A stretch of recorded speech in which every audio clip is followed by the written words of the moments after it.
Welcome back. This is the first video I'm recording in more than a month, although there were some videos that got released in the past few weeks, but this is the first one I'm recording since January basically, because I really had a bad time health-wise. I'm sick for 5 weeks, different kind of things, really terrible, but now I'm slowly beginning to feel a bit better. But I still have massive back pain, pain in the back. So that's why I'm standing, because, I can't sit. It's too much pain if I sit down. So as an exception of how I do approach those videos, usually I'm doing this standing. And it's a latest record purchases video. Lots of purchases. Because I didn't really have much else to do than to order stuff on Discogs to cheer me up in this not so easy time for me. I haven't even listened to all the records I ordered and bought, so today is just about the ones that I already listened to.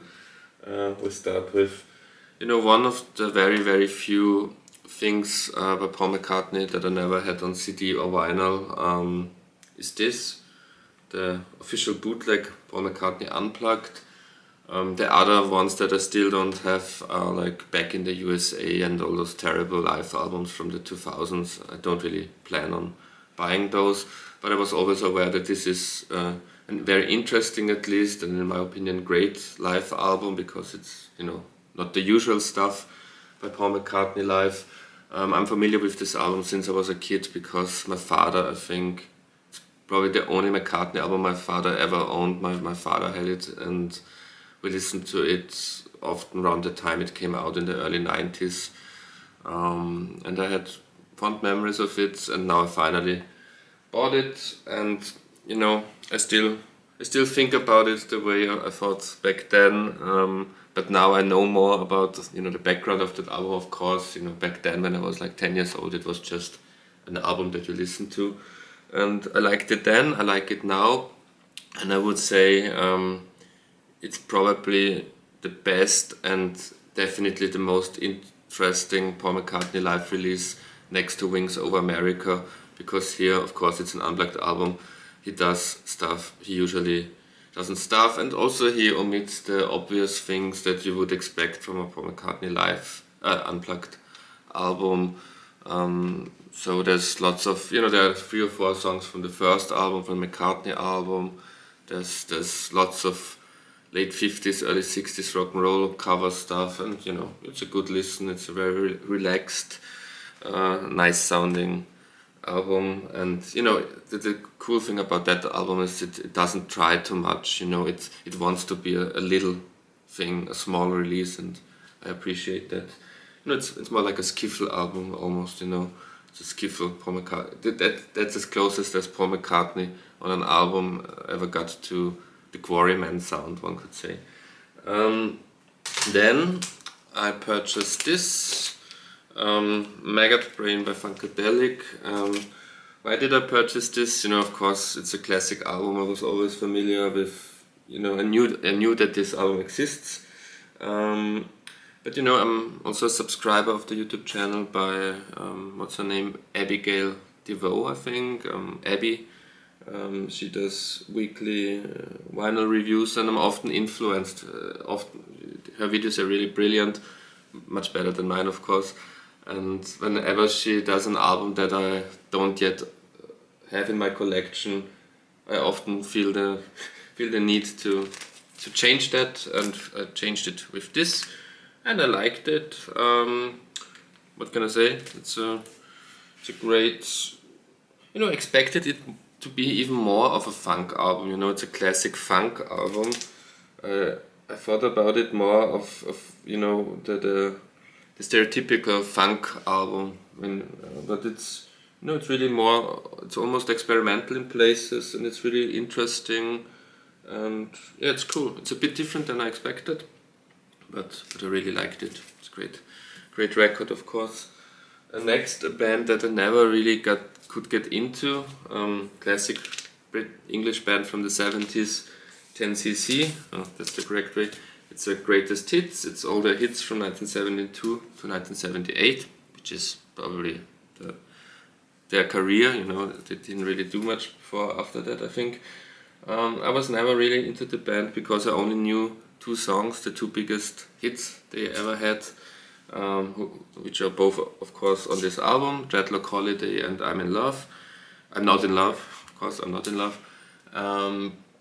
You know, often people say I'm Not in Love is one of the best songs ever, or at least one of the best ballads ever, one of the best songs of the 70s ever, and I could never really get into that song.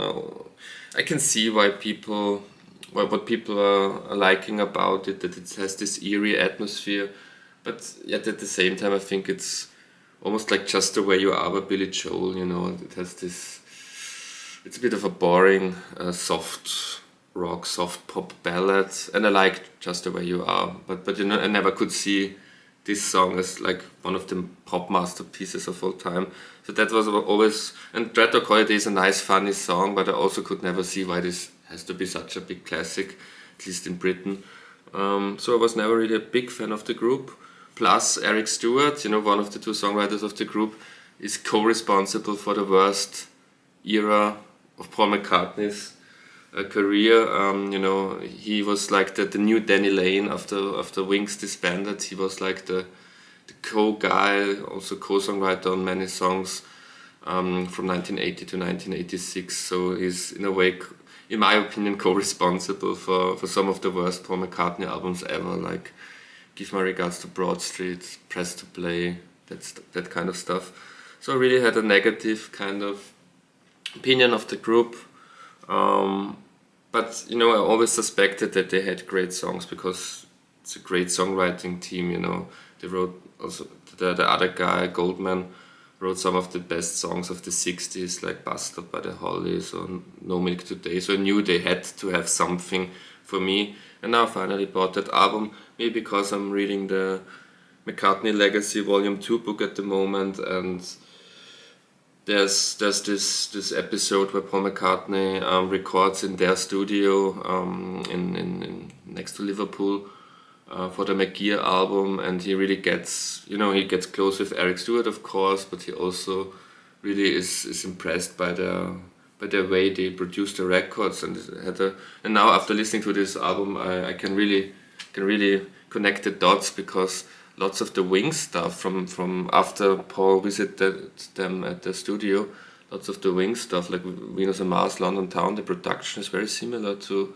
some of those productions of 10cc. So, you know, my opinion softened on them, and I really like this best of. Still, I think I'm Not in Love is probably my least favorite. It's also the most atypical song. It's probably my least favorite of the best of album. Dreadlock Holiday is okay. But you know, the highlights were songs I wasn't familiar yet, and that's good, of course, for me, because that means I discovered here something. I don't feel the urge to buy original studio albums by them. I think I've got them pretty much covered with this album, but it's good stuff. Very funny, very tongue-in-cheek lyrics, of course. Rubber Bullets is a great song. You know, most of the songs, the Wall Street Shuffle. The Things We Do for Love, some really highlights for me, so I'm becoming a bit more accustomed to 10cc, I have to say. Then I bought 2 albums by Mink De Ville.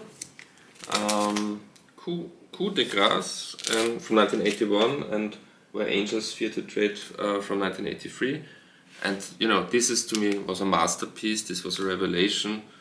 Fantastic, you know, Mink De Ville is the band, Willie De Ville is the, you know, it's basically a backing band of Willie De Ville, who would later go also solo under the name Willie De Ville. And Mink De Ville was like, they started out as a kind of new wave punk band in the mid-70s New York scene. But you know, Willie De Ville always had this fondness for like Roy Orbison, early 60s doo-wop kind of music, but also like gypsy music, circus music, and he on those albums he meshes it together. And since these are the early 80s albums by this group that had the first albums in the 70s, it also has a 80s tinge, and this unlikely combination of sounds and ideas it really works on those albums, especially Coup de Grâce, I would say, is a masterpiece. Almost no weak song on this. And this is more, you know, this isn't a masterpiece. There are some fillers, I would say, but the opener, Each Word's a Beat of My Heart, fantastic. Fantastic pop song. That's maybe one of the best 80s pop songs I heard for the first time in a very long time. Brilliant stuff. I will check out more of Mink De Ville and also Willy De Ville in the forthcoming weeks and months, I have to say.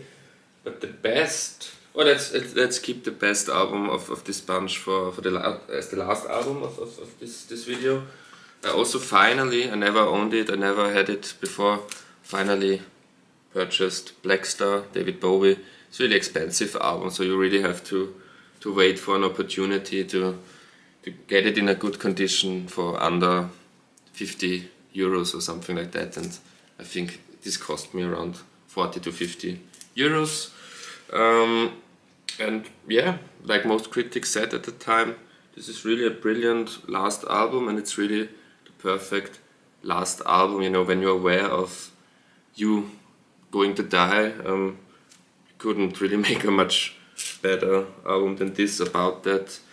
And yeah, very moody, very the atmosphere, you know. This is an album about the atmosphere and also of this concept of someone dying, basically.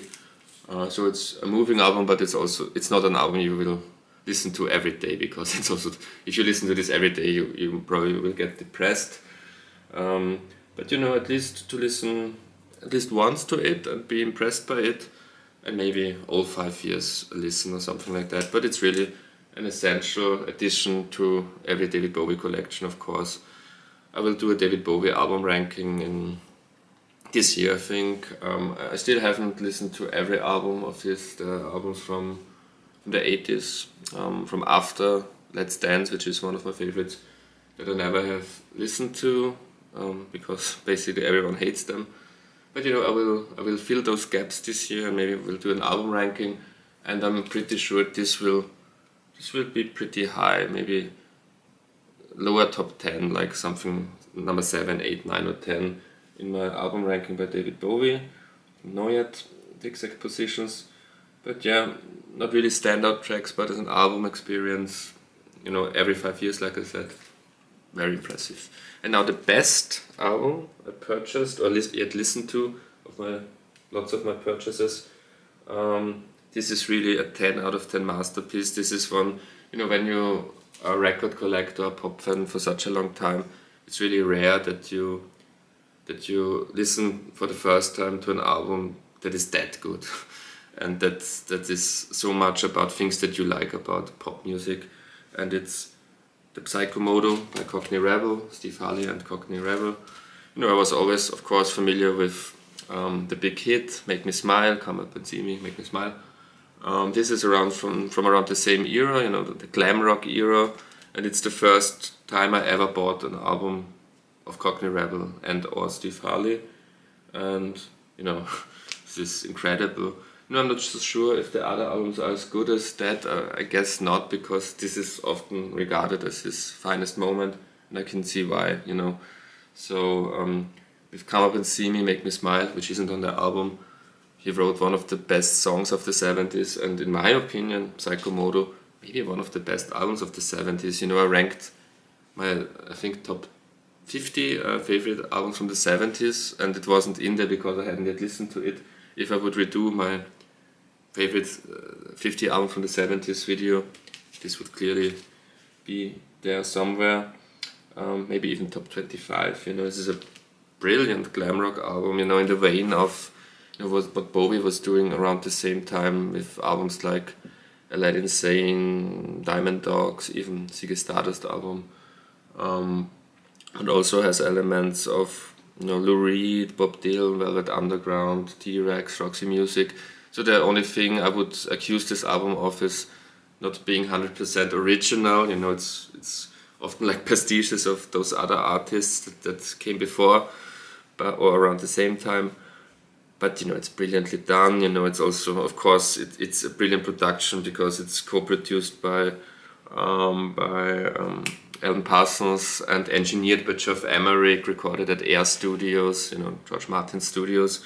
So it has this Beatley sound to it, and it's a brilliant production. Also, it's the stereo effect, you know, it's a stereo version. Brilliant panning, you know, sounds from both speakers. It's really a great stereo experience, and yeah, one of the best productions I've heard in a long time. You know, it's from 1974. This is one like the climax of when pop production was at its peak, 1973, 74, 75. But yeah, it's a brilliant production. And you know, it also reminds me, I talked about it, I think, when I talked about 10cc a couple of minutes ago. It reminds me a bit of the production of Venus and Mars 1 year later by Wings, which is also one of my favorite album productions ever. You know, it's controversial, some people don't like the way it's produced and mixed. I'm really a big fan of the sound of the production, the mixes of Venus and Mars from 75. This has also this dreamy, you know, psychedelic, but not 60s psychedelia, but this 70s way of atmospheric psychedelia. But it's also a glam album. It's folky. It has this violins. You know, it's an interesting band lineup with almost no electric guitar, but acoustic guitar, violins, piano, drums, bass. And yeah, it's a fantastic album, a great find. I will check out the other, at least 70s albums by Cockney Rebel now, but I don't expect any of those being as good as that, because that, you know, Cockney Rebel would be like one of the 10 biggest bands in the world if they had 2 or 3 other albums as good as that, plus the Come Up and See Me track.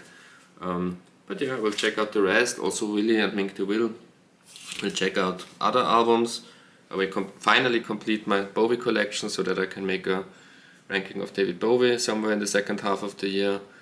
And yeah, that's it for now. Thank you very much for watching. Until next time, goodbye.